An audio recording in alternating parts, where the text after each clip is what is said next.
Vamos a presentar entonces al doctor Carlos Robelo, que es egresado de la Universidad de la República con una maestría en Ciencias Biológicas en PDCIVA y tiene un doctorado en Biología Molecular en la Universidad de Granada, España.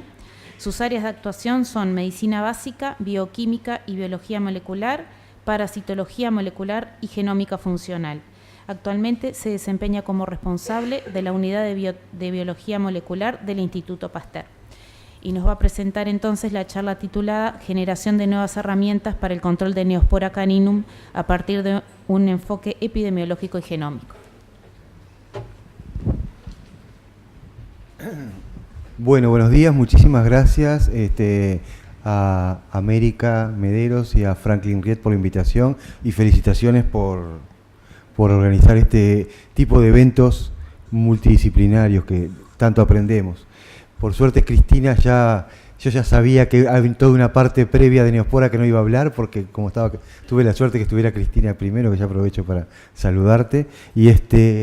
Así que bueno, yo lo que voy a presentar es un proyecto en el marco del Fondo Sectorial de Salud Animal, cuyo título es Generación de nuevas herramientas para el control de Neospora caninum a partir de un enfoque epidemiológico y genómico. Bueno, esto es una neospora, ¿sí? Y nosotros venimos de un área de la parasitología un poco alejada. Perdón.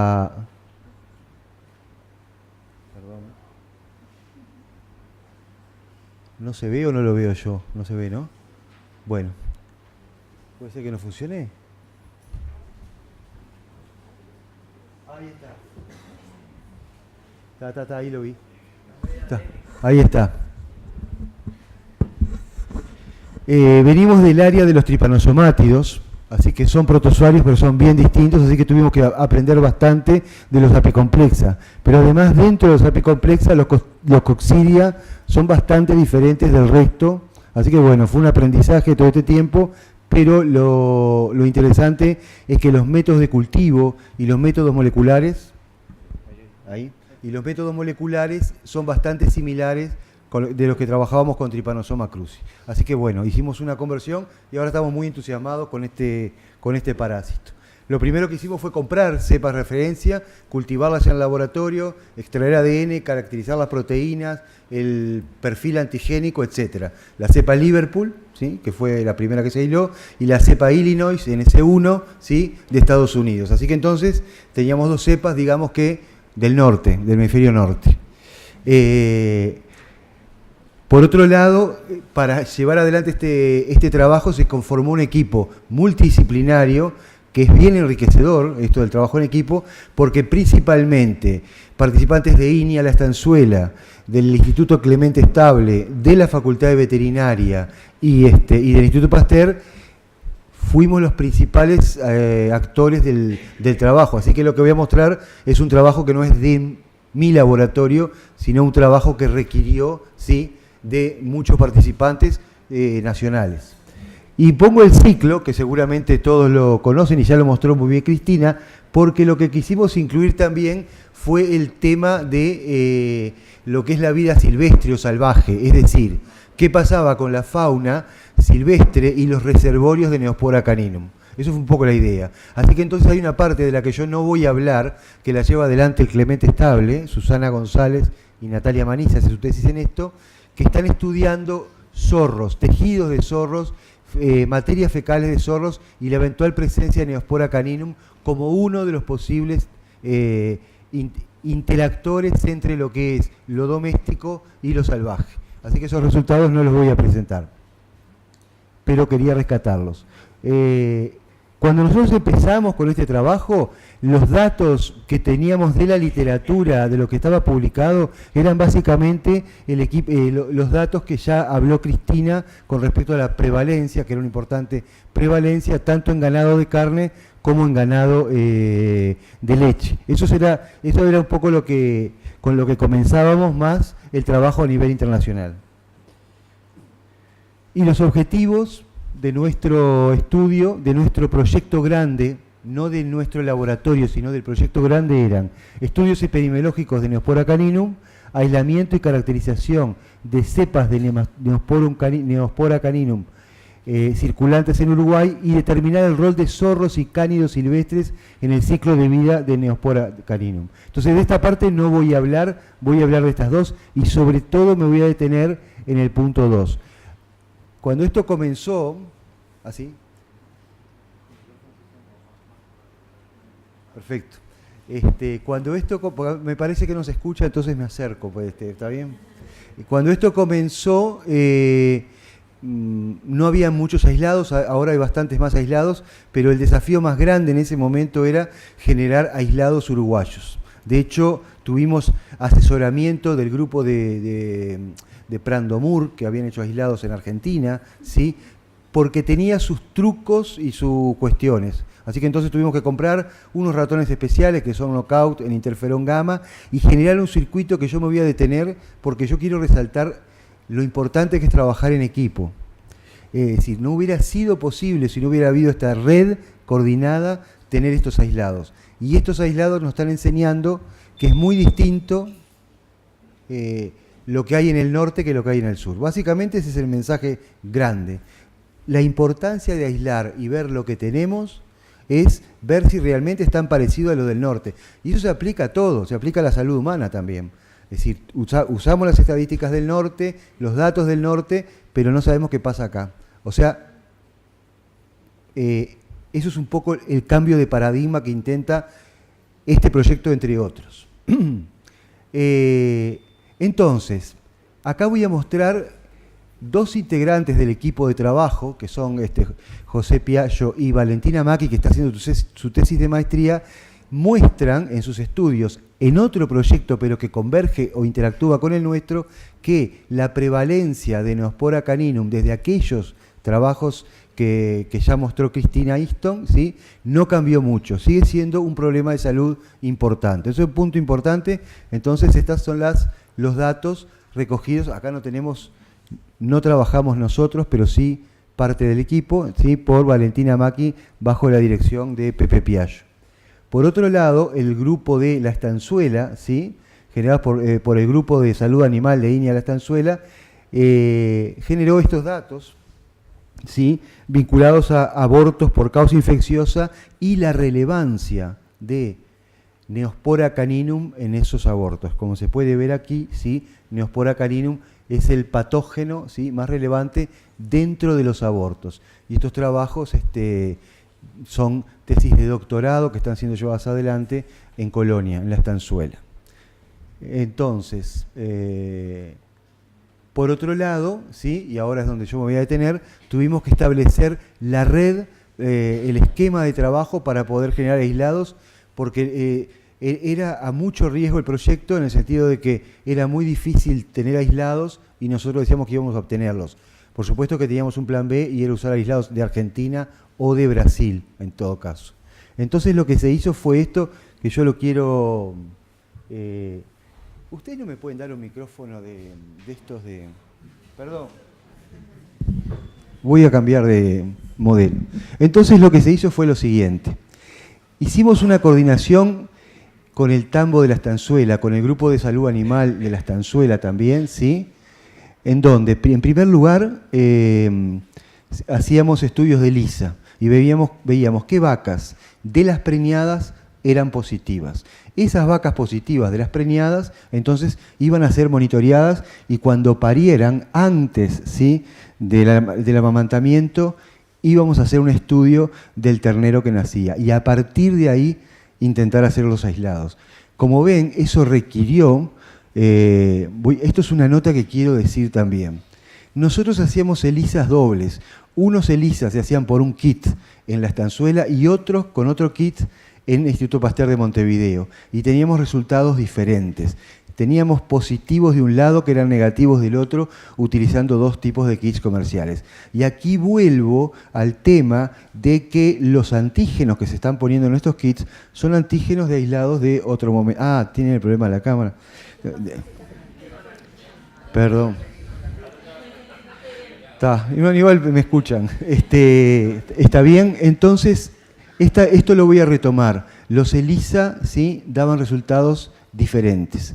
Primera cuestión, es decir, qué ELISAs estamos usando y realmente cuántos negativos positivos están escapando.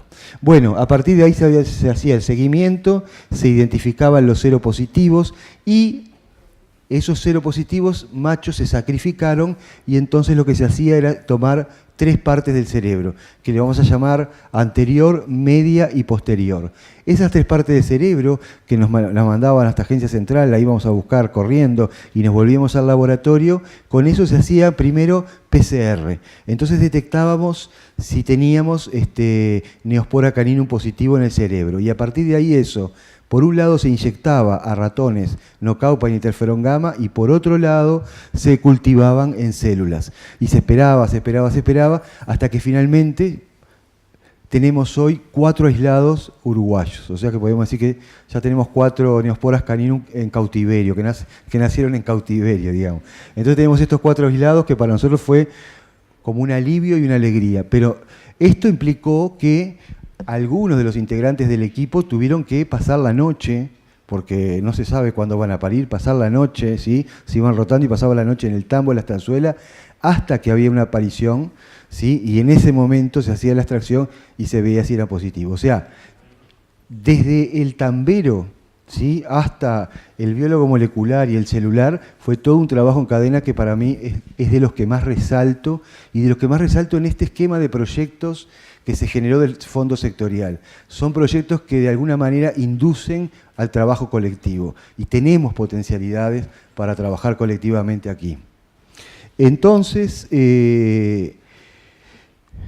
paralelamente pusimos a punto un PCR que tiene 4 componentes. Coccidia positivo, Neospora caninum positivo, Toxoplasma gondii positivo y un control de la extracción de ADN. Y acá rescato, que lo hablábamos con América recién, la importancia de que en el PCR hay que ser extremadamente riguroso, porque al ser tan sensible, cualquier paso, como por ejemplo el tema de si metálico o descartable, me puede dar falsos positivos. Entonces, estos son los aislados nuestros. Entonces, como ven, esto sería un perfil típico de Neospora caninum positivo. Es positivo para coccidia, positivo para caninum, negativo para gondii y positivo para el control de extracción. Este sistema de PCR nosotros no hacemos diagnóstico y está a total disposición y de transferencia. De hecho, hoy se está usando en línea la estanzuela, es decir, todo el protocolo, etcétera, y si alguien más lo quiere usar, por ejemplo, si a ustedes les interesa, también está a disposición. No es objetivo diagnóstico, sino la puesta a punto y transferirlo. Así que creo que ese puede ser otro punto de contacto. Es lo que dice acá, ¿no? Permite su aplicación en futuros desarrollos o en otros proyectos. Los aislados que tenemos vienen del tambo de la estanzuela y sus orígenes son Colonia y Soriano, porque hay uno de los aislados que era una vaca que había llegado a la estanzuela, ¿sí? De las 3 que aislamos de la estanzuela, una llegó desde Soriano, ya infectada. Entonces por eso que le pusimos Soriano. Y el otro, ¿sí?, es del brote de durazno. Es una muestra del brote que Cristina Easton recién mencionó, o sea, de esa tormenta de abortos y ese brote tan agresivo. Los otros obviamente no provocaron abortos, ninguno de estos era aborto porque eran terneros, y de durazno era un ternero, pero se suponía que estaba dentro de lo que era el brote de ese tambo, de ese rodeo. Bueno, como yo les dije, nosotros lo que hacíamos es PCR y cuando era positivo inoculamos.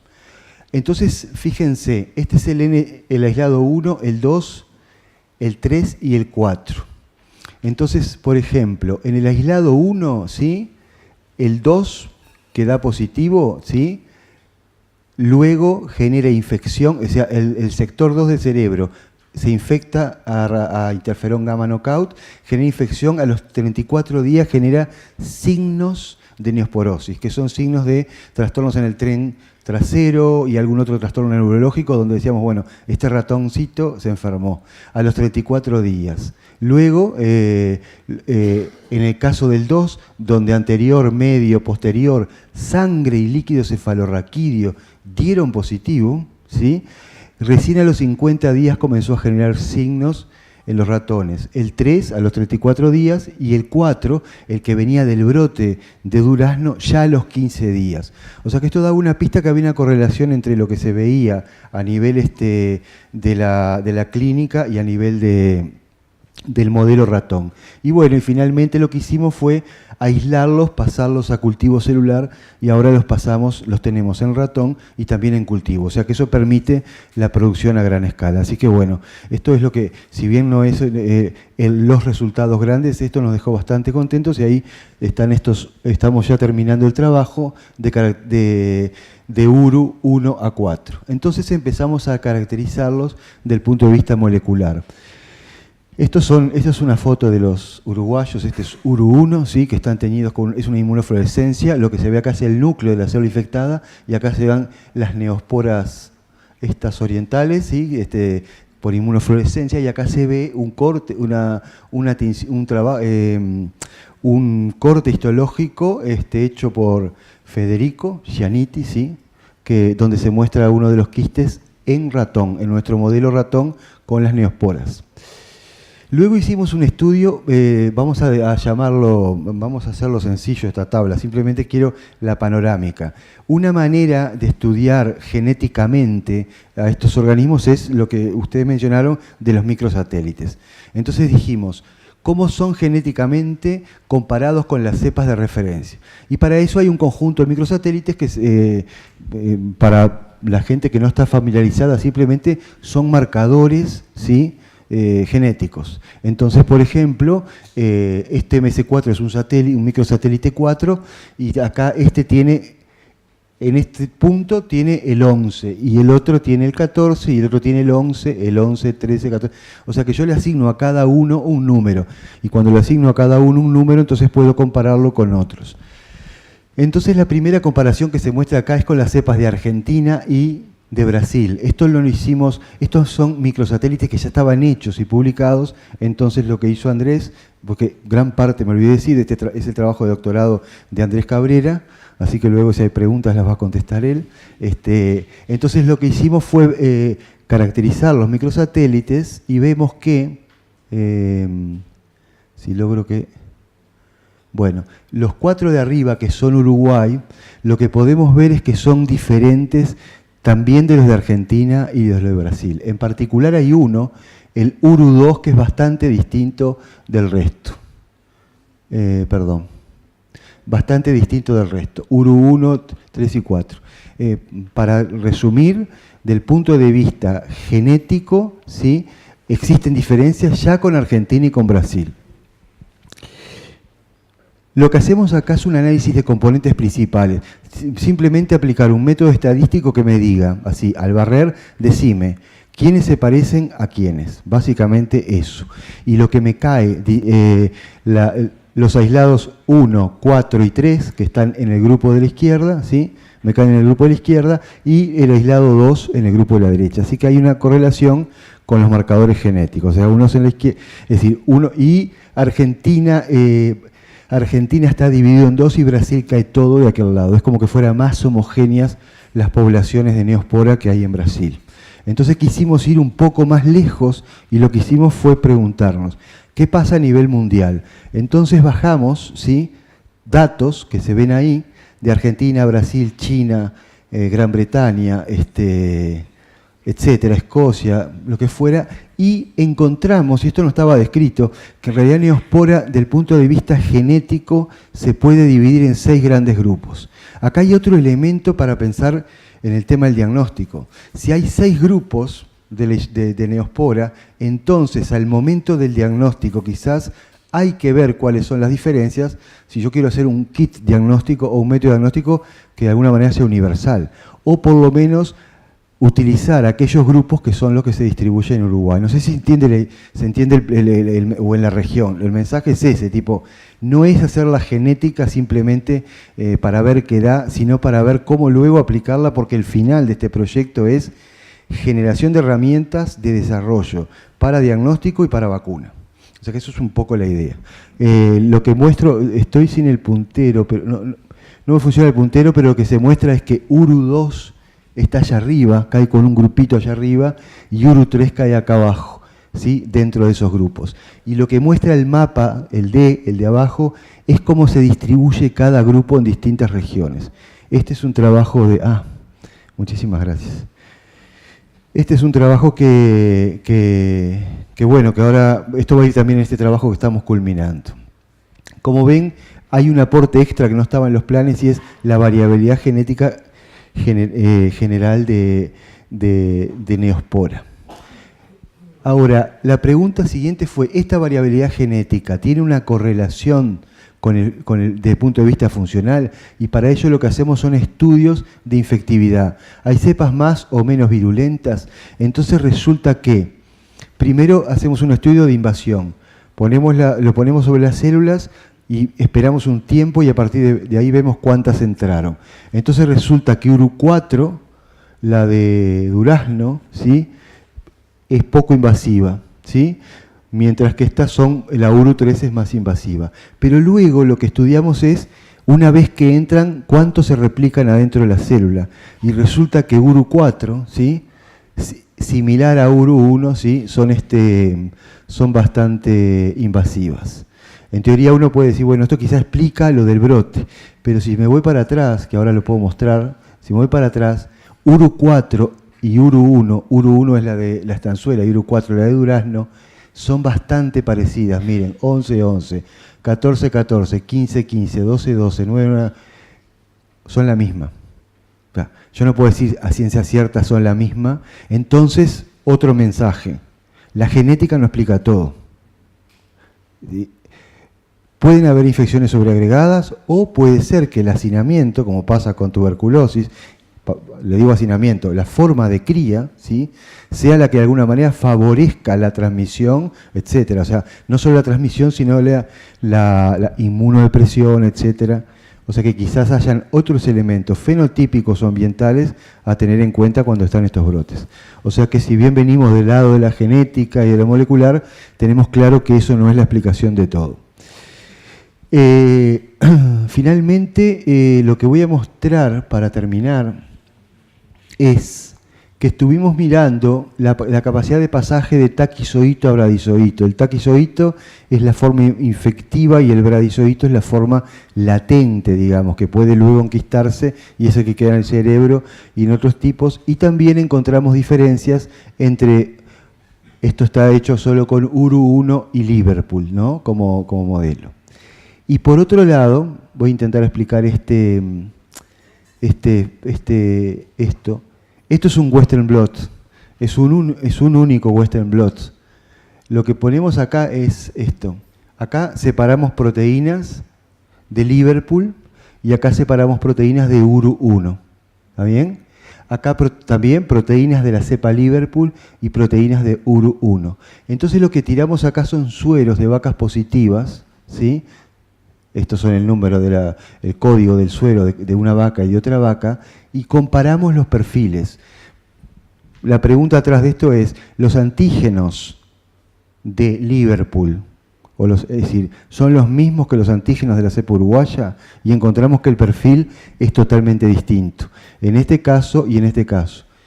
Volviendo un poco a la idea de la importancia de conocer qué es lo que hay en la región, qué es lo que tenemos y a partir de ahí, cuál sería el mejor método para desarrollar un sistema, por ejemplo, de diagnóstico o de vacuna, que es a lo que en último término estamos apuntando.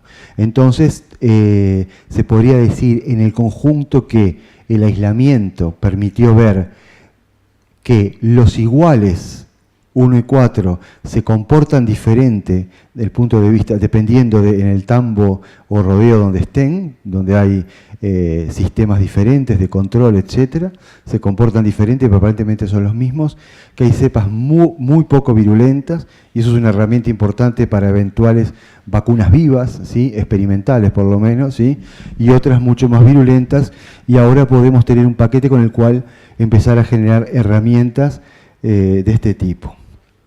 Otra pregunta que nos hicimos fue si las cepas que nosotros habíamos aislado eran representativas de las que causaban abortos. Entonces acá hicimos una toma parecida a lo que ha mostrado Cristina, hicimos una toma de algunos fetos, cerebros de fetos y le hicimos los microsatélites y encontramos que efectivamente, yo no me voy a detener en el detalle, pero encontramos que definitivamente acá hay un código de colores, rojo es el 1, azul es el 2, perdón, verde es el 1, azul es el 2 y rojo es el 3. Hay un código de colores que muestra que si bien hay variaciones entre las cepas que causan aborto, prácticamente los microsatélites detectados en nuestras cepas se detectan en aquellas que ocasionan abortos, por lo cual serían representativas también, más generales, ¿sí? Porque acá se obtuvieron de distintos sitios y de otros rodeos, y serían representativas y más generales. Y esto es simplemente una anécdota. Ahora voy a explicar lo que es esto. Cuando nos metimos en esto y vimos lo que era la variabilidad norte-sur y cómo de alguna manera había cosas que parecía que ya estaban todas hechas y no se habían descubierto, decidimos secuenciar el genoma de las cepas uruguayas. La situación del genoma es así. Si ustedes miran y buscan la bibliografía, llegan a esta conclusión. Se conoce el genoma de Neospora caninum. Hay un trabajo publicado muy bonito donde dice que el genoma de Neospora caninum es de tal forma. Cuando nosotros nos pusimos a secuenciar, encontramos que estaba mal hecho el genoma de Neospora caninum porque se hizo de esta manera. Esto está en preparación también, se hizo de esta manera. Como son tan parecidos, los que lo secuenciaron, que eran de toxoplasma, tomaron como molde el genoma de toxoplasma. Entonces incrustaron, esto va acá y esto va acá. ¿Está bien? Y estamos encontrando que los cromosomas que ellos armaron, el grupo es inglés, y no sé si nos firma Dubái también, los cromosomas que ellos armaron, como están forzados, nosotros encontramos un pedazo de un cromosoma en un cromosoma de los nuevos y otro en otro. Entonces, fíjense que qué bueno que es cuestionar a lo que nos viene del norte. Es decir, el genoma que ya estaba hecho, ¿sí?, está mal y aparte tiene agujeros. Yo voy a intentar explicar esto, que es lo siguiente. Este es el genoma de referencia, el que está publicado, Liverpool. Este es el genoma de una de nuestras cepas, ¿sí?, y este de otra, acá quedó cortado. Quiere decir que este pedazo de Liverpool es igual a URU1, pero este no, esto está más grande y en realidad es más chico. Acá, que según ellos no había nada, hay todo un pedazo que no estaba secuenciado. Y acá, que no había nada, ¿no?, de naranja a naranja, es todo este pedazo que fue secuenciado por nosotros nuevo. Entonces, lo que parecía ser, vamos a ver si es distinto o no es distinto, terminó siendo un análisis profundo del genoma para reconstruirlo, y eso creo que nos va a dar más pistas. Encontramos 150 genes que no estaban descritos, y bueno, eso es otro punto que podría también tener aplicación en el tema de diagnóstico y de vacuna. ¿Está bien? Entonces, las perspectivas, estamos terminando de analizar la virulencia de las cepas en ratones. Generamos un modelo de transmisión vertical de ratoncitas preñadas que las infectamos con Neospora y estamos viendo la control con respecto a estas, cuáles sí se transmiten mejor y tienen más tropismo por placenta y transmisión vertical. Ya hicimos, Andrés hizo todo un primer experimento y ahora arrancó un segundo experimento para tener datos estadísticos, pero ya notamos que hay diferencias importantes entre unas y otras con respecto a la transmisión vertical y que las nuestras, algunas de ellas se transmiten mejor que las de referencia. Este análisis genómico profundo y lo que generamos fue como la necesidad demostrar para nosotros, por lo menos, la necesidad de nuevos kits diagnósticos, de no confiar en los que nos venden, no confiar no, por ahora tenemos los comerciales que nos venden, pero utilizar nuevos kits preferentemente con cepas de la región. Eso es una de las conclusiones. Y las estrategias profilácticas están en el debe, pero estamos empezando a generar una especie de plataforma, también en interacción, de respuesta inmune para ver el tema de vacunas y futuros desarrollos de vacunas, porque seguramente en breve nos venga alguna vacuna más con las cepas del hemisferio norte que no van a proteger, y es un problema más general, no solo de Neospora, sino de la veterinaria en general. Entonces, para ese lado es que pretendemos, y si te llevamos a tener buena financiación, pretendemos ir ahora, ¿está bien? Y bueno, y como les dije, esto es un equipo multidisciplinario y principalmente, ¿sí? Dentro del Pasteur, además de nuestro grupo, donde trabajamos Andrés Cabrera, María Eugenia Francia y yo principalmente en este proyecto, Otto Pritsch también trabaja y la unidad de animales transgénicos fue fundamental, luego Susana y Natalia del IPSE, Pepe y Valentina de la Facultad de Veterinaria y Franklin, Federico, Melissa y Caroline, más todo el equipo del Tambo y los invisibles que son fundamentales. Así que bueno, eso es todo. Muchas gracias.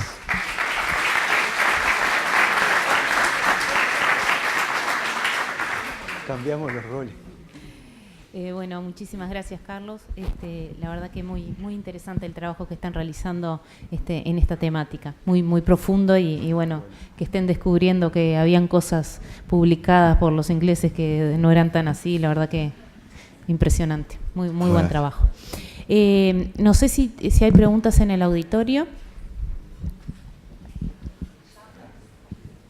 ¿Dónde?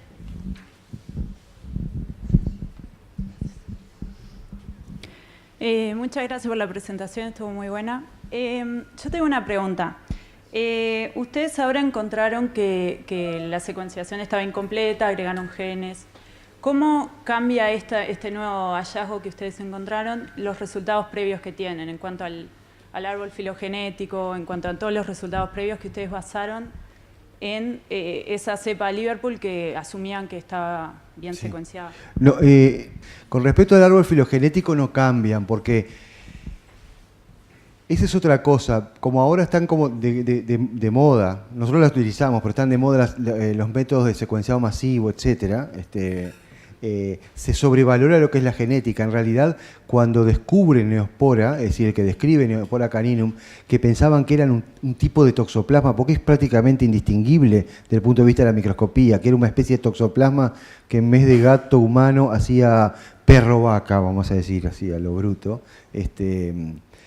Ya la parte fenotípica, morfológica y de algún marcador molecular claramente permite que se sabe que es coccidia. O sea que en el tema del genoma no cambia nada, digamos, el tema del genoma, lo que es la parte de filogenia, dónde está ubicado, etcétera. Lo que sí es importante es que quizás, por un lado, se puedan mejorar los microsatélites. Yo lo que no dije fue que el método que estamos usando de secuenciado es un método, acá no hay esos secuenciadores, y quizás no se justifica, es un método que está siendo muy barato y que secuencia largos fragmentos. O sea que tenemos una ventaja con respecto a lo que secuenciaron. Lo que sí va a cambiar es que quizás teniendo ese genoma podemos mejorar los microsatélites, tipificar mejor, porque los que armaron los microsatélites lo armaron con esos viejos datos de genoma. O sea que nosotros no lo vamos a hacer, pero seguramente pueda servir para eso y para ver nuevos genes que no estaban anotados, o sea, que no existían en los genomas. O sea que eso sería para mí pero no hay un cambio drástico. O sea, yo lo puse más que nada como ejemplo de que lo que iba a ser una comparativa sencilla nos terminó metiendo en otro problema y ver una reorganización distinta de estos. Por ejemplo, te permite ver, vos querés hacer CRISPR, yo quiero atenuar una cepa, entonces le quiero sacar un gen. Y luego otro y otro. El saber el número de copias, que parece una cosa bastante sencilla, con una buena secuenciación genómica yo la puedo saber. Y si yo tengo que elegir entre dos, y uno tiene 20 copias y el otro tiene una, yo tumbo el que tiene una primero, porque me va a ser más fácil. O sea, esas serían consecuencias bien concretas de este cambio en el genoma. No sé si respondí lo que quería. Sí, gracias. ¿Para qué?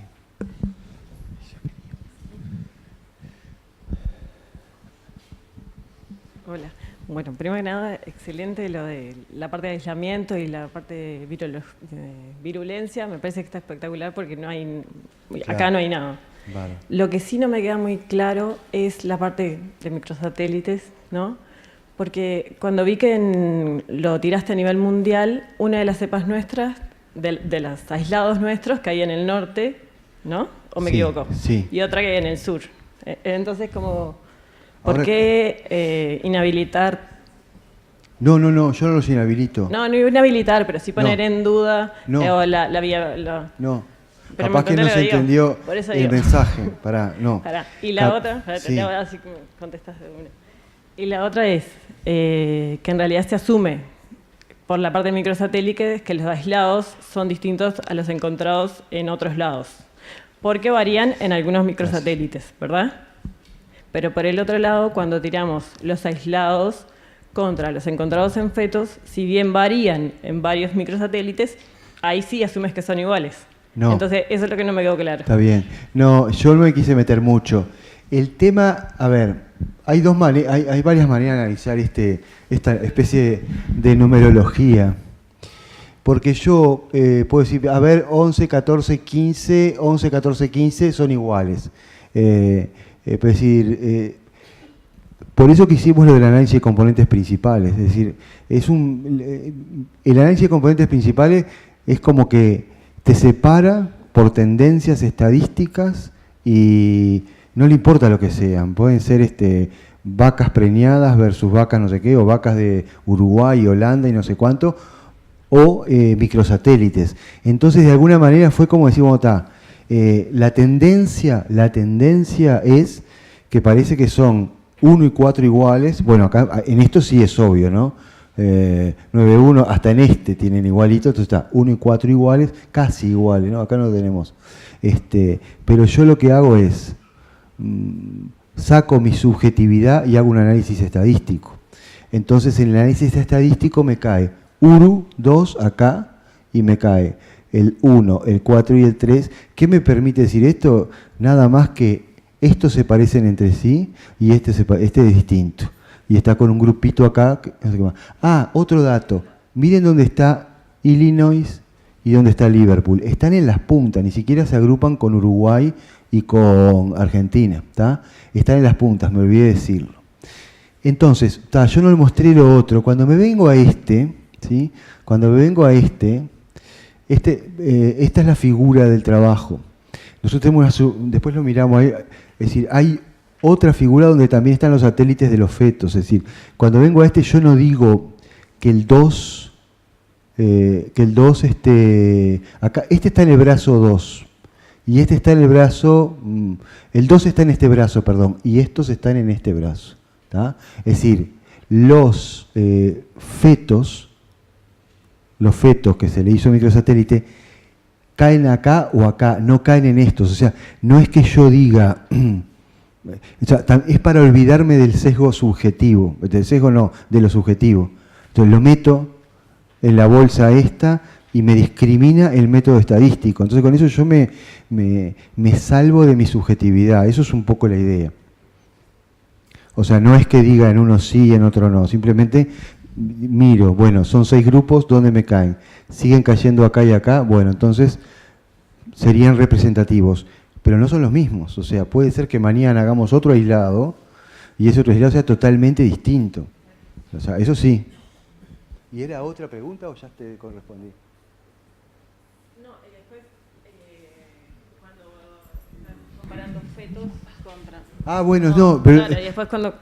por eso. Después cuando comparas con los fetos versus los aislados, hay diferencias y... Claro, los fetos versus los fetos versus aislados, lo que yo te decía era que caen o en este brazo. O sea, que no está mostrado acá en la figura, pero caen en esos brazos. O sea que las diferencias no son diferencias que me los saquen del grupo. Básicamente, perdón, yo no me detuve todo esto por el tiempo. Lo que muestra el análisis que es más profundo, es que a nivel mundial Neospora, que esto no estaba descrito, esto es una propuesta que hacemos, tiene 6 grupos, hay 6 grupos de Neospora. ¿Cómo llamarlo? Subespecie, no es subespecie, no sé qué, pero son 6 grupos, unidades de tipificación, llamémosle. Unidades discretas de tipificación. Entre esos 6 grupos, los aislados nuestros caen en y en el verde y en el amarillo. Los fetos caen en ese o en ese, pero no en otros, es decir, pero claro, obvio, si yo tengo uno de los abortos acá, tiene una distancia con URU2, o sea, quizás se comporte distinto, pero me cae en este grupo. Eso es un poco la idea, le planteo.